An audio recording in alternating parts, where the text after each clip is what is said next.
Okay. Hello, class. This is the professor, and I'm going to be doing a demo on Adobe Illustrator as promised. And we are going to be doing it on soup, because that is the drawing topic we've had for this week. And you can see I have a variety of things for soup. I have a stock pot, I have ladles, because that's for soup, various different types of soup container. And even then, just me doing some sketching to kind of get the idea of soup so I can come in with Adobe Illustrator and make it all nice and good. So I'm going to start with a new file, and I'm going to just create this custom 2000 by 2000. There's a bunch of different ways to go about it. A lot of people like to use Adobe Illustrator for web and for printing and all of that. A little bit for art and illustration or film, what have you. There's all these different things. Me personally, if I'm just kind of sketching, trying to get something interesting going, just to kind of explore an idea, I'll have a sort of big canvas so I can do a lot of big canvas stuff. But the reason why people like Adobe Illustrator is because it operates on vector rather than raster, which means if I say I'm gonna make this sort of a red, not a bright searing digital red, but more neutrally looking red, like that. If I and I'm gonna make this, I'm gonna keep this black. We have two things there. I'll get into them. But if I was going to go in with raster, I can go in and draw like this, and you can kind of see that it automatically sharpens up a little bit. That's using the brush tool. But if I come up here with selection and I select this, it's a path. And if I come over here with what is this, sub-selection or direct selection, which is A, V for everything, A for specific somethings, I can come in and start to edit things directly. I can change where certain things are placed. I can change how sharp certain curves are. All of this. Uh, Remember, raster, such as this, there's pixels, and you kind of create a image by putting all these pixels in a certain order, in a certain respect, in a certain place.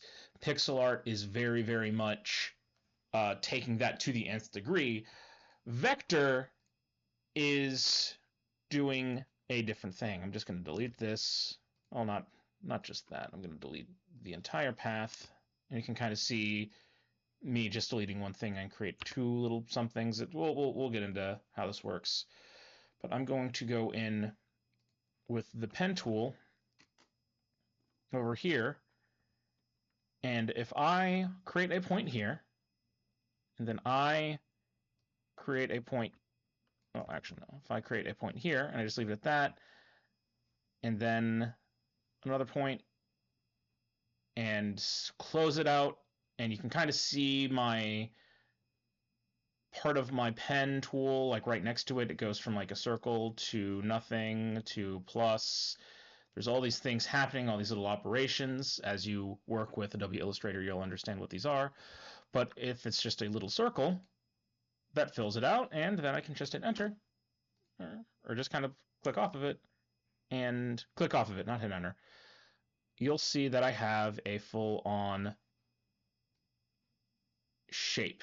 I made a triangle out of math. I made a point, then I made another point, and then I made another point, and I closed it out. I have a full-on triangle, and there's all these things happening around because it's all very math-oriented. And if I go to edit path, I can move a specific point around if I double-click it. and I can move this point around, and it makes it all nice and clean. Then I can move this point around,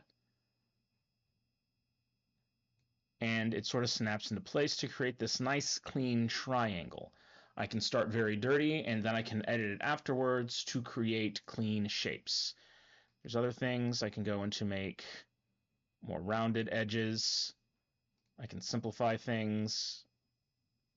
I can delete edges or points or what have you. I can move edges. I can move points. I can make those points round.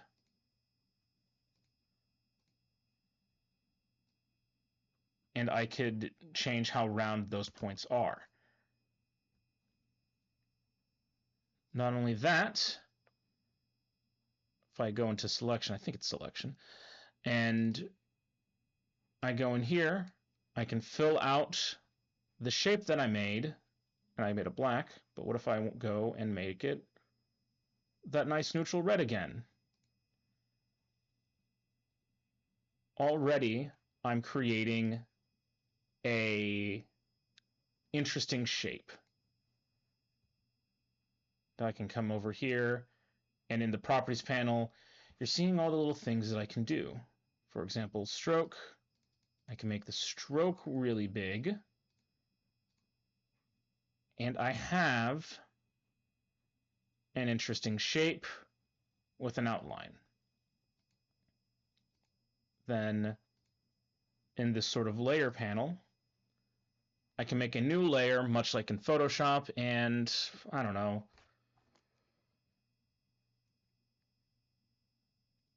just gonna write, yeah, that's not working.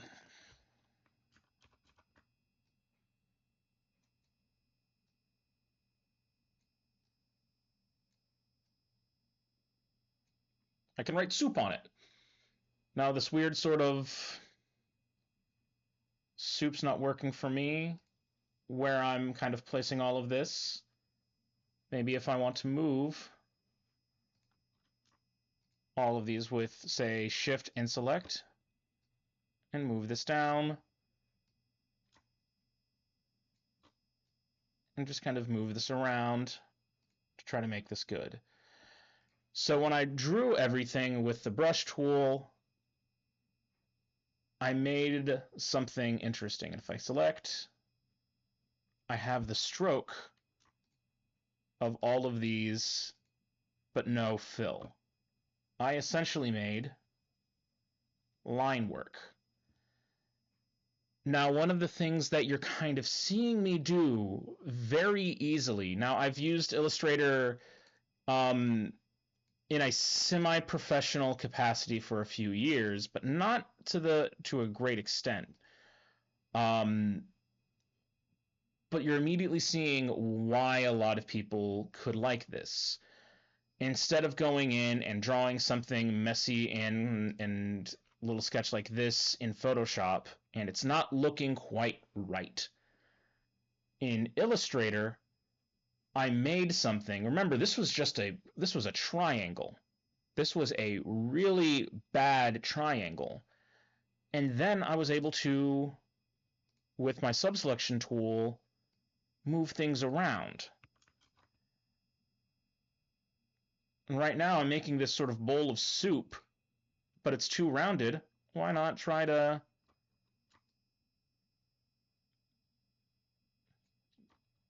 pull it out a little bit and make it look more like an actual bowl? Illustrator is really good because it allows you to manipulate the actual underlying construction of a drawing, of an illustration. It's all vector artwork, so it's all lines and shapes and curves that you can just move around. If you are not good with your pencil and you can't get all the line work really good, oh, I can't make the lines really nice. I'm hearing all these things about line weight and all of that. I don't understand what that is. Illustrator, you can kind of just come in and make very basic shapes and build them up, place things on a shape, and create something interesting. Like right now, I kind of have a bowl. Why don't we come in and fill this bowl with something? We can make this something like, I don't know, darker red so that it kind of looks like the inside of the bowl. And I can come to fill, and I can come into, like, say, color mixer and do it here, and immediately start to create the illusion of depth for our little bowl of soup. And if I go into layers, you're kind of seeing me start to build up things. We have this one layer, I'm going to call this bowl. Then we have this other layer. I'm going to call this layer, not letters, or logo. I can come in and constantly be moving this around and making edits in post. That's the beauty of Illustrator. I'm not fully bound by things being what they are and then having to go back and placing things. Oh, I don't want to do that. I can just drag out shapes with these tools over here. I can make them with my pencil, with my pen, or with my brush, kind of create little line work to make them a little more organic.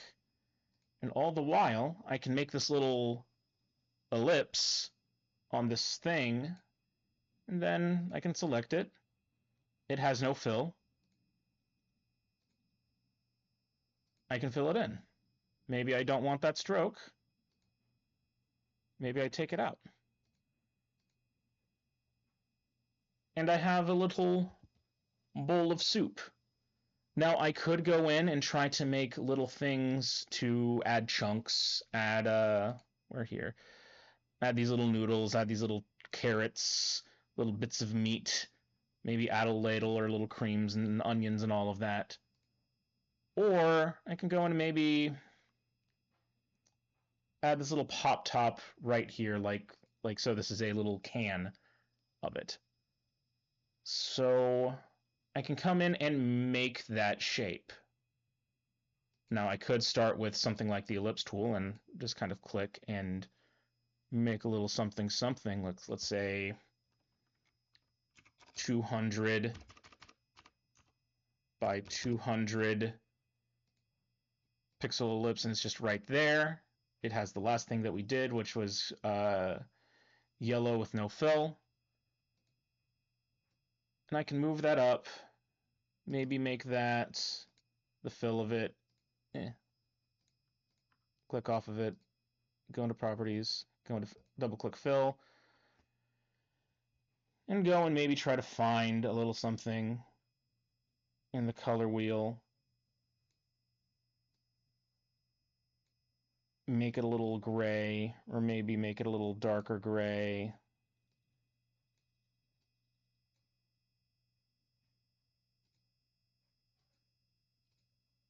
And give it a, I don't know, a full black fill. Make that stroke, or not fill, a full black stroke. Add a little more stroke to it. And then I can just go in with my subselect tool and just click on these anchor points and then start to shape out a little something.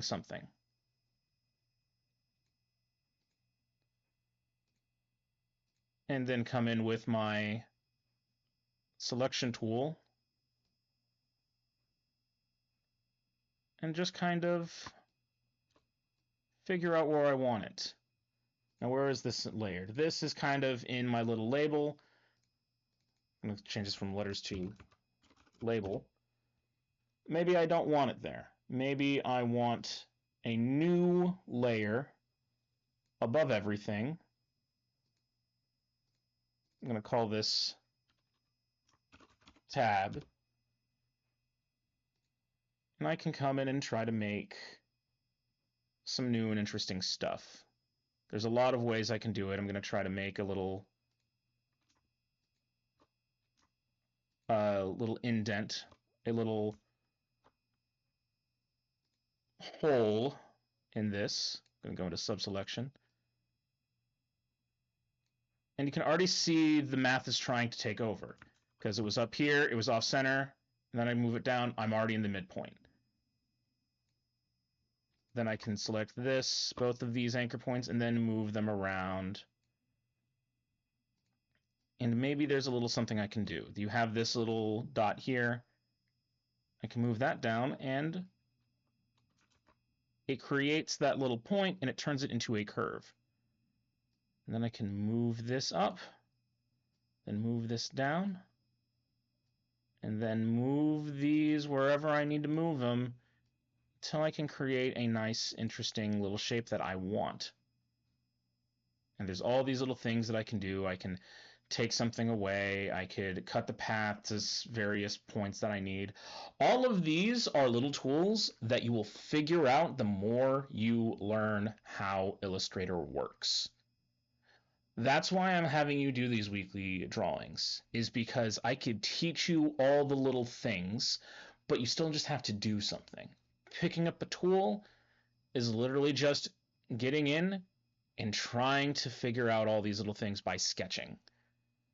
That's a good philosophy, I think, can carry a lot of people forward. But right now, I have this tab, and there's this little indent that I have going on, but if I click off, that doesn't really, like, read super well. So I might need to go and fill it. And I could go in and try to figure something out. I could find wherever that is. That is not what I needed. I'm filling in the wrong object. I need to fill in this one. So I could come in and try to find something to fill it in. You have recent colors, so I can put in the recent color for this to make it look like it's a hole. It's not actually a hole, it's fake, but it doesn't matter if it's fake in the drawing or not as long as it gives the illusion that it needs to give. It needs to give the illusion that it's a hole. So it just being the same color works pretty well. I think this color's a little too dark. Let's see if we can lighten it up. Maybe not like that. Maybe we can come in here and give just a straight lighter gray. And that could work. And then we can come in and just add an ellipse. I saw 200, 2 by 200 would work, but a little too big. 20 by 20. Why don't we fill this in with black to make it look like a solid little thing. And then we can just use our selection tool to move it around.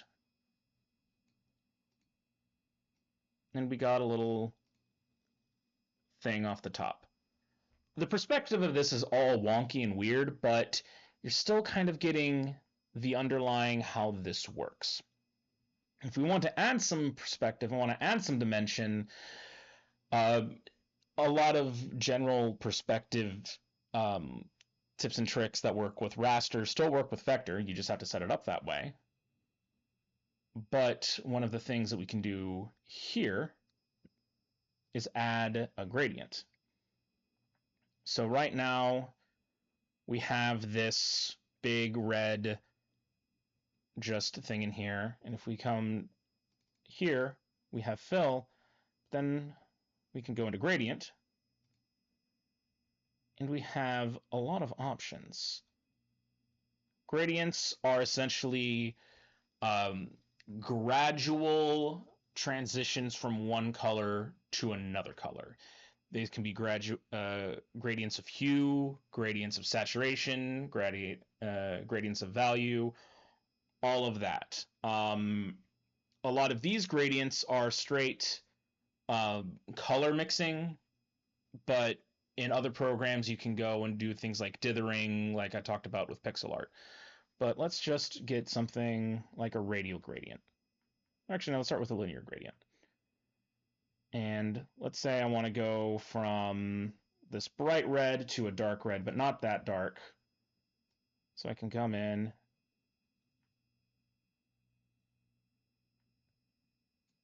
maybe a little bluer, and just start adjusting colors on the fly. Now I can go into edit gradient, and I get this little something something, which is very fun to just screw around with, because it allows me to edit the strength of the gradient. It also allows me to edit the angle of the gradient, so I can make it go from up to down, to left to right, how strong it is throughout the entire project.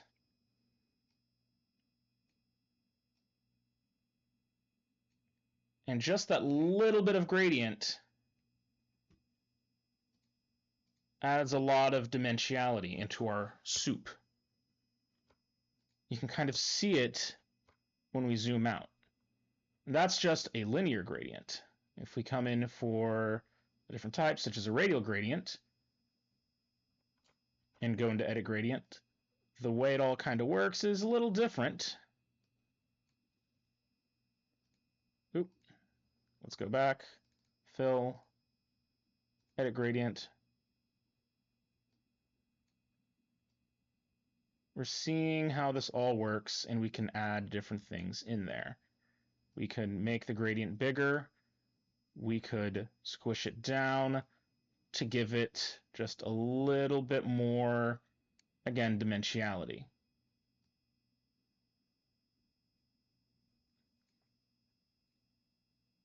So just that, it makes it look more round. And if we come up here, we can go in and create a different little thing for a gradient, edit it, maybe make it not black, but more of a gray, to kind of give it that sort of idea. And here we can edit it by all these little things. Again, when you're moving around in Illustrator, your cursor will change up a lot of different ways, will change up in a lot of different ways. So it's kind of good to figure out what's actually happening and try to keep ahead of it.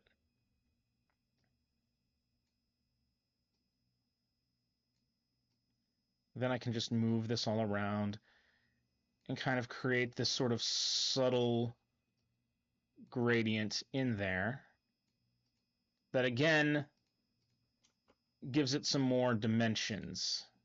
And even then there's like this little bulge I don't like, so I can come in with my sub-selection and just kind of move this all around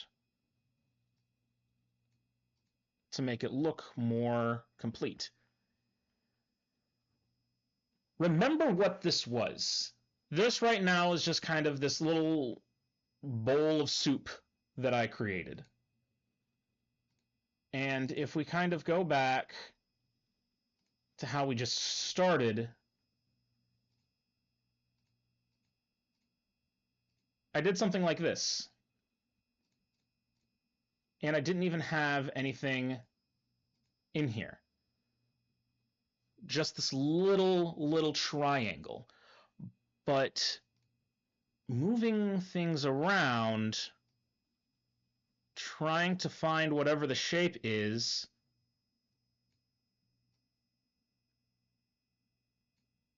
changing up whatever,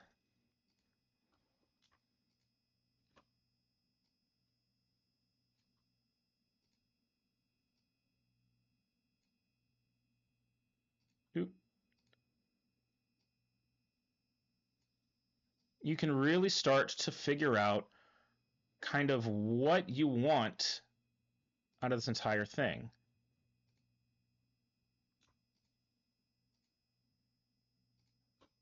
And you can kind of easily create very complex shapes by just knowing how they're built up. Where's an anchor point? Where's a curve? How is that curve supposed to be? What color is going to be in this in this uh, in this shape? Now I can come in, press in 100 by 100. Let's go 200 by 100 to make our little rectangle. This is just going into the shape tool and just clicking, not clicking and dragging, just a little click. Can come in here, fill this up, make this yellow, take away the stroke.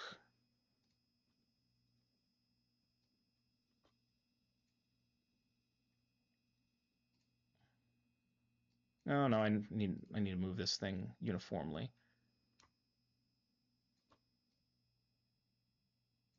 And you see Illustrator really trying to help me along making this very clean. But if I want to go messy, I can come in with my paintbrush. Oop, no, my stroke is yellow, so that won't work. Let's make the stroke black, make the fill green. Let's see if, nope, let's not do that. Okay, there we are.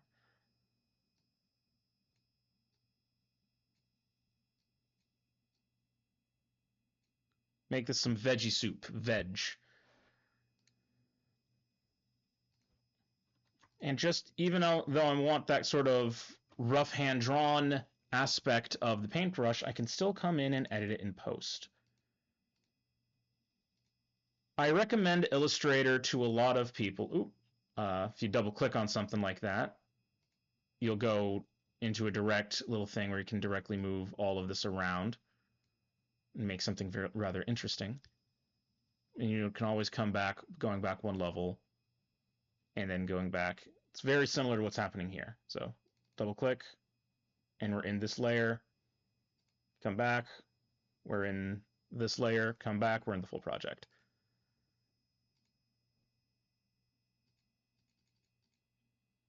Well, we can come back and we can make these complex shapes. I recommend Illustrator to a lot of people who aren't exactly comfortable in illustration, not exactly comfortable drafting up a drawing with something like Photoshop. They don't want to screw around with brushes. They don't want to screw around with like cross-hatching and shading. They want to place something and make it work for them. Illustrator is something that could really help them along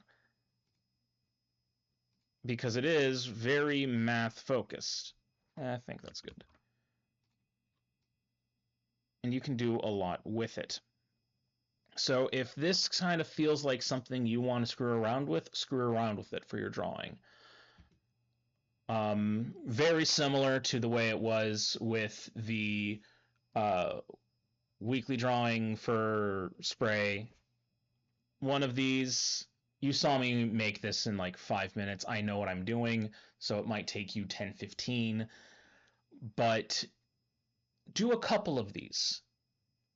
Make like 5 or 10 of these little soup cans.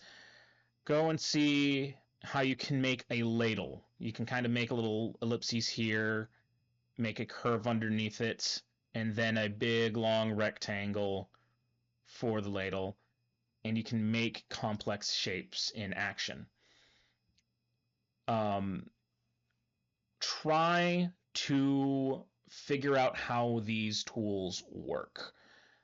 And if you have anything that you it's like, oh, how do I merge two shapes? Like, let's say I want to have a handle for this. Merge two shapes, Illustrator. And you'll find something. These little 2-minute, 5-minute videos on how to do everything in Illustrator. I'm having you do your weekly drawings. I'm having you do these things every week. giving yourself like half an hour to draw them or something like that. So you'll get in the habit of doing. You'll get in the habit of learning. But yeah, I hope you guys mess around with Illustrator. This will be a very good tool to use for the game HUD project, and I hope to see you make some good stuff with it.